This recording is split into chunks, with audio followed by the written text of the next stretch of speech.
Hello, you wonderful people, and welcome to another episode of Super-Fanta-Fi. This being a show we're talking about TV shows of the supernatural, fantasy, and or science fictional genre. For today's episode, I'm going to talk about the latest episode of The Outpost. So in this week's episode, a lot of stuff went down, so let's break everything down. So, for one, it turns out that the lady that Dredd sent to get the book of names, seems like she got to it first, took a page, and burned it, which immediately goes, okay, that sucks. Turns out Garrett isn't turning into a plagueling, even after all this time. It's been 4 days. Yeah, some people it still takes 6, but he's still not really showing any signs. So it's like, yay, that's good. And you have Johnson looking like, oh, you're in love with him. You actually care about him and everything like that. And Talon's like, what? No. And then he's playing it up and like, oh, what's happening? And then he's putting her arms more and more around him. Just a mess of Garrett. But, yeah, we also learn a little bit about Garrett, too. Like, we finally understand the circumstances around the whole situation with his brother, Jalen. Turns out he's his older brother. I thought the whole situation was about a younger brother, which made that situation even sadder. Either way, it still sucks. But, essentially, his brother and him would get into trouble a lot of times. This time, they stole wine from a quartermaster. I was like, that really got him sent, like, to the mine shaft? Like, where he died? Like, I thought the whole point was he got worked to the point that he died or something like that. I was thinking something like that. It's like, no, he was only meant to be in there, like, a day or two just to kind of prove, him...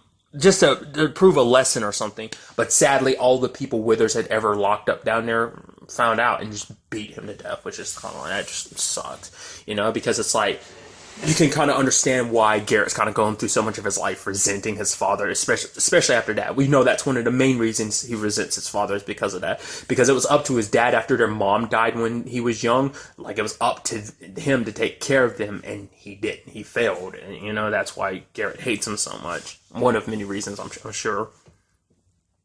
So... it also turns out him and Gwen have known each other since they were kids. I guess it's all because he still wants to keep up appearances, doesn't know who's still around, who could be around and listening, because he still refers to her as Gwen. So it's interesting. So, I guess that's the whole point. Well, it depends on a lot of things. Well, because this was back when he was younger, so this is back when Gwen was younger, so she was Rosman by then too. Like, it wasn't like he had come to the Outpost after the whole like takeover, so he grew up with Rosman. So I was thinking like, so isn't it weird? It's like, because I was like, okay, so when you say Gwen, which Gwen did you grow up with? Did you grow up with the other Gwen or this Gwen? It's like, no, it's this Gwen, Rosman, he grew up with, because by the time like they were growing up, like that thing with the royal family had already happened, and her family was dead, and Calcazar's real daughter Gwen had died. That whole situation. So that's why Calcazar knew he could trust Garrett amongst anybody else, you know. So when the time came and Garrett came back to the Outpost after everything. So, all the things that went down, they got attacked by a tap rock. We didn't see it, but apparently it's like a giant, 10-tentacle thing. We don't know if it's tentacles all that it is, but it's kind of all we saw. Impressively enough, Talon literally cut off one of the tentacles with a knife. And even Jonzo. And it kind of has a sweet moment of Jonzo being like, oh my god, Garrett, Talon. It's like, oh, you actually care. I mean, you more so care about Talon, I'm sure, but it's like, oh my god, Garrett, you actually care too. Like, no matter how much of an animosity you have, because I guess in his eyes, we're kind of like love rivals, because we both cared very deeply for Talon. And then Talon performs what is essentially the Heimlich maneuver. Not Heimlich maneuver, but just more so the resuscitation. CPR, jeez.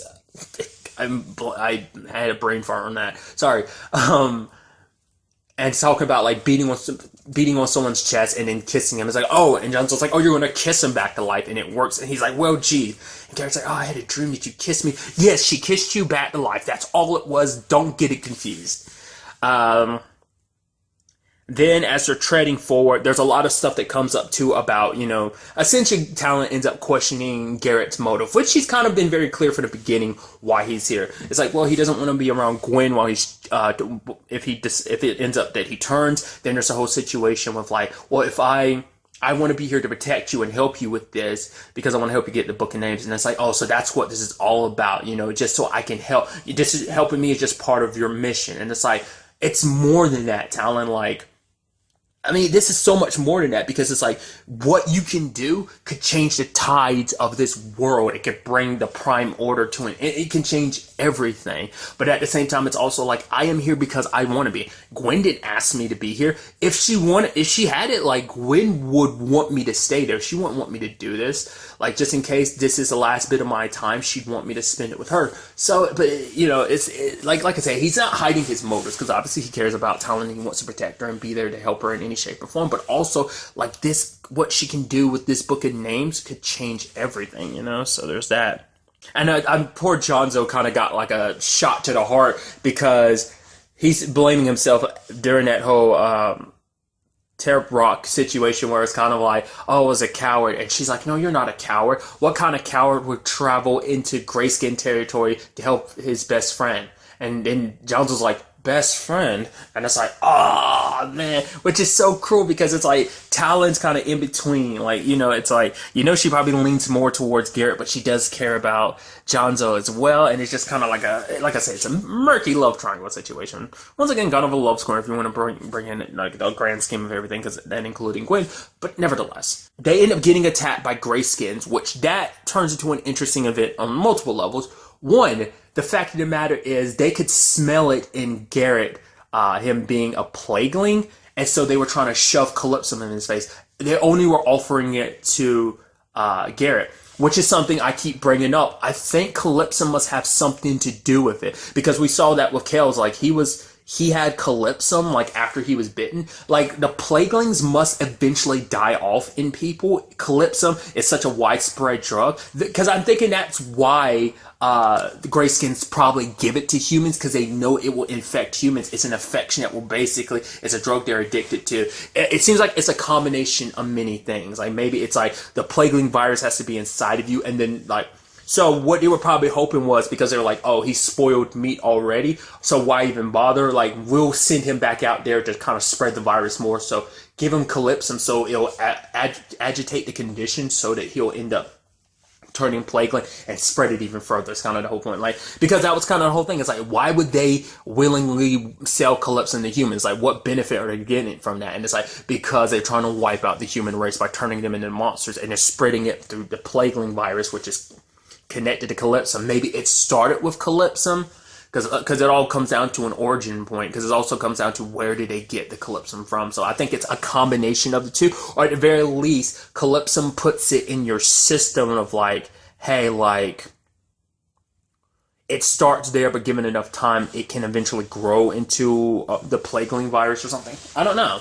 Because that seems to be the only thing, because Garrett hasn't taken any and he hasn't changed it. That's constantly thing. Jonzo's like, I don't know how you're still not turned. I mean, yes, there's people who haven't turned, but what, like, wasn't the like ratio like 1 out of every 13 people don't turn? I think that was like what the percentage was essentially.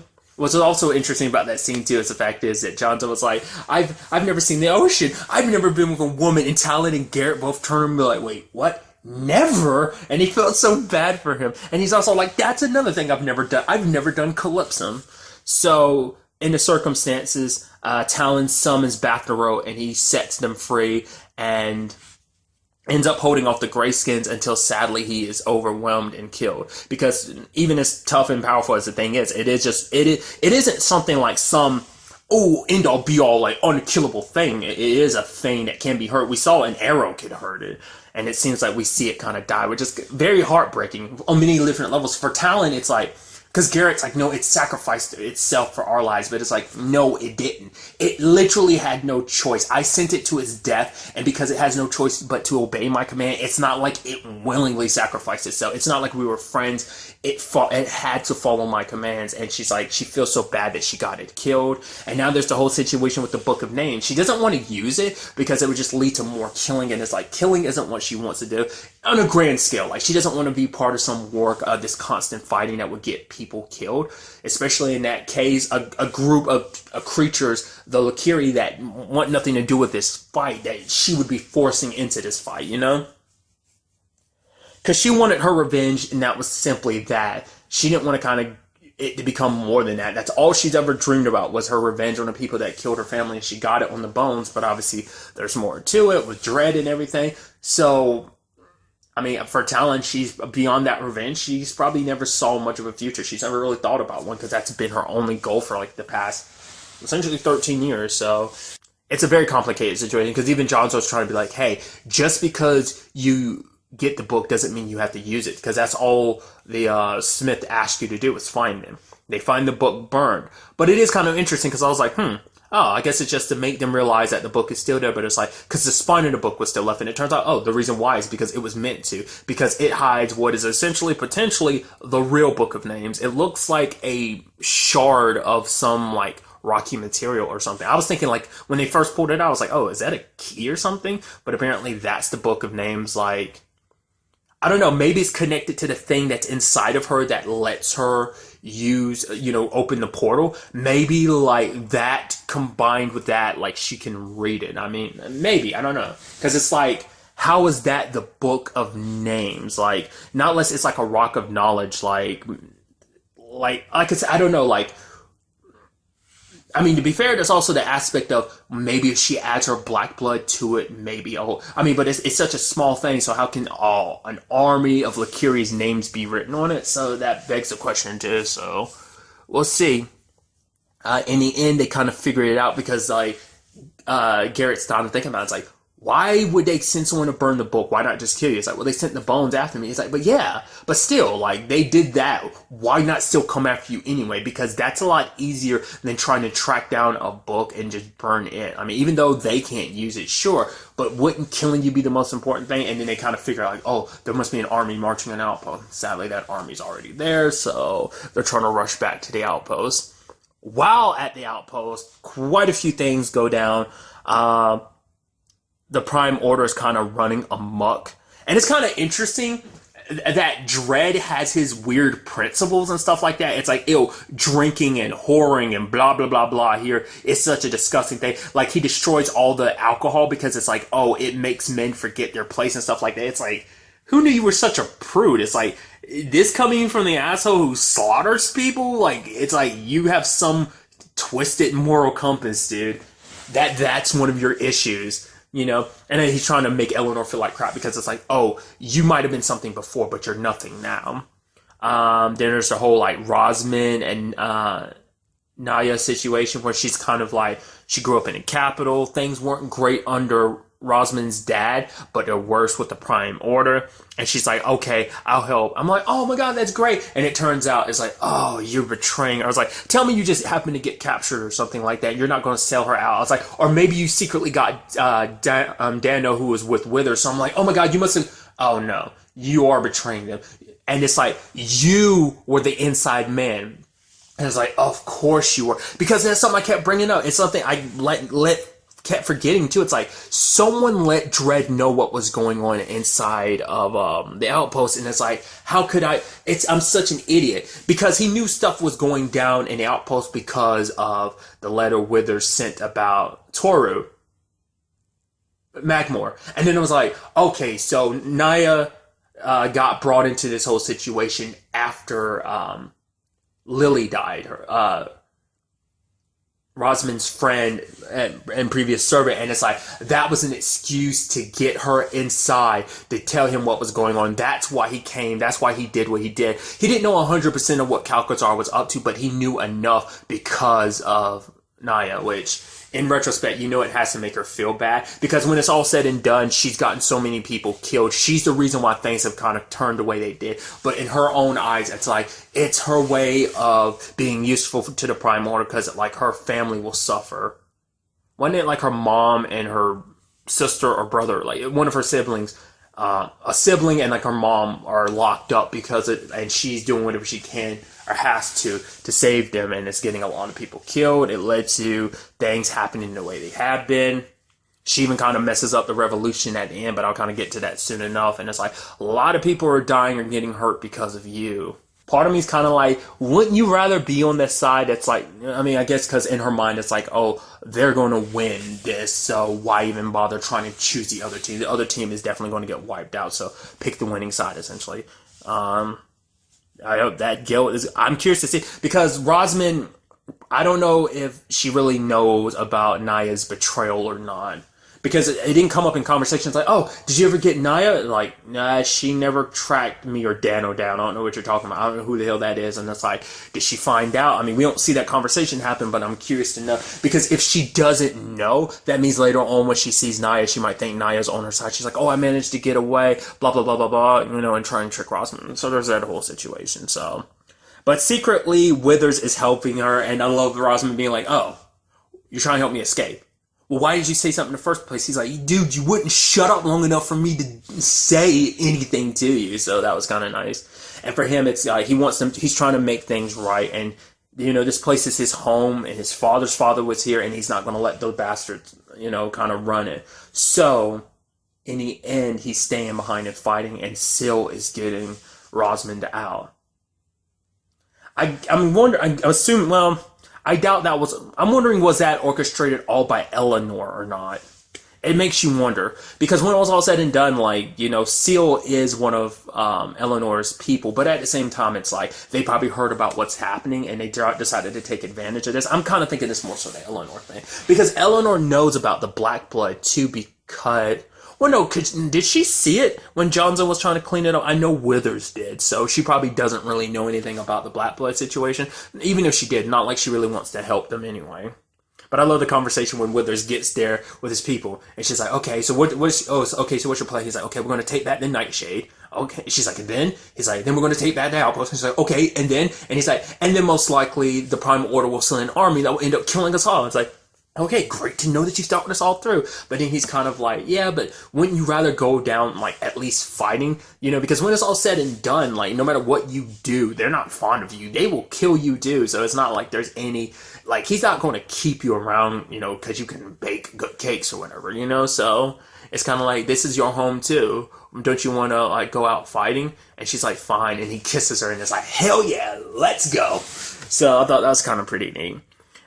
Sadly, their revolution was cut short because of Naya. We see Eleanor get shot with an arrow, and Withers seems like he might be dying. Eleanor seems like she was shot in the side, and we see everyone else kind of getting attacked by the Prime Order. So either they're all, we see people getting stabbed and stuff, so some people are going to die in that crowd, or, because Withers, like I said, his last words to Rosman was like, if I don't make it out of this, tell Garrett. And she's like, I understand. I assume, probably saying, I'm sorry, I love you, type of things, things even in the end he couldn't bring himself to really say, because, that's just how he is, Sadly, at the end of the day, that is where we find ourselves. Things look very, very grim in the Outpost. Anyone that's still alive will most likely be killed when it's all said and done. Those who haven't been killed already, who try to spark this revolution, and now Talon and Jonzo and Garrett make their return, and now it's like they have the book of names, but they don't know how to really use it. So the question then becomes will Talon ultimately use it? What's going to happen? Because there's also the whole situation of Gwen escaping the Outpost too with Syl, so it's like, I wonder, what's going to happen with all that. It's something I brought up last episode. I was like, oh, would those roads converge in some shape or form? Because I thought she was going to get out of the Outpost, but obviously getting out would be a lot harder. Now it's a lot easier. Good thing that's another reason why Naya kept her inside of the Outpost too, because I'm sure Naya could have found her a way out potentially. But I was like, oh, I guess it's just they got every exit guard. It's like, well, there's that, but also because she needed to keep you in town so that she could turn you in for a reward and stuff, and so on and so forth. So I'm very interested to see what the next episode has in store for us with all of this, because next week's episode is the finale, so I'm curious to see what ends up happening at the end of all of this, It's do or die in this situation, dude. It all comes down to this. But really, that's all I want to talk about in this episode. Until the next time we meet, be happy, be safe, live life to the fullest, and enjoy it. Good day, and good